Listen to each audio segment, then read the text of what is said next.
Pasi chigare, Tsuro aiva muvakidzani waKamba. Kamba aizivikanwa nekurima uye pamba pake paigara pakazara zvokudya. Kamba airima zvakasiyana-siyana, chingava chibage, mapfunde, mavise, muriwo womubora nekuchengeta huku kuti azodya nevana vake.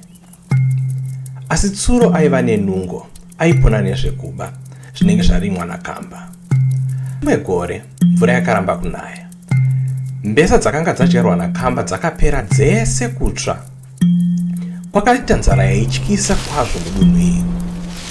Sezvo Kamba aiva netumari twaanga awana kubva kutengesa zvirimwa zvake, akati anotengawo chikafu kubva kune rimwe dunhu mhuri yake idye. Kamba akaenda kune rimwe dunhu akanotenga zvekudya. Achibvapo akasungirira saga rechikafu chake pagwande akaita zvekurizvuva.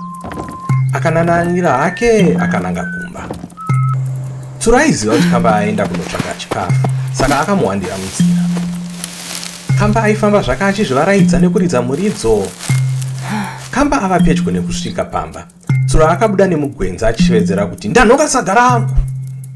Kamba akazama kunzwisisana naTsuro, asi Tsuro akaita nharo. Dakara vaendesana kwaShumba, mambo esango. Kudare uku, Tsuro akakavara zvekuti mambo vakazongosiya Tsuro achienda hake nesaga. Kamba haana kufara nemutongo uyu. Nechemumwoyo aiti ndichatsiva chete. Umwe mwaka waiteera, Kamba akazowana Tsuro akazvidarira hake pasi pemumvuri. Kamba akasvika pedyo naTsuro kwakubata muswe waTsuro akadedzera kuti hekani waro, ndanhonga muswe. Tsuro akazama kukakavara achiti muswe ndewangu, asi Kamba akaramba akaruma muswe kuti shwete. Kamba naTsuro vakadzokera zvakare kudare ramambo Shumba. Kamba akatsanangura kuti akawana muswe uyu musango uri padhuze naTsuro. Mambo Shumba vakarangarira chegore riya ndokuti, iwe Tsuro, ipa Kamba muswe wake. Tsuro akazama kukakavara namambo Shumba achiti muswe waiva wake nekuti waigara uchimuteera kwese kwaanoenda, asi Shumba mambo wesango haana kuda kuteerera zvese izvi. Kamba akapiwa banga ndokucheka muswe.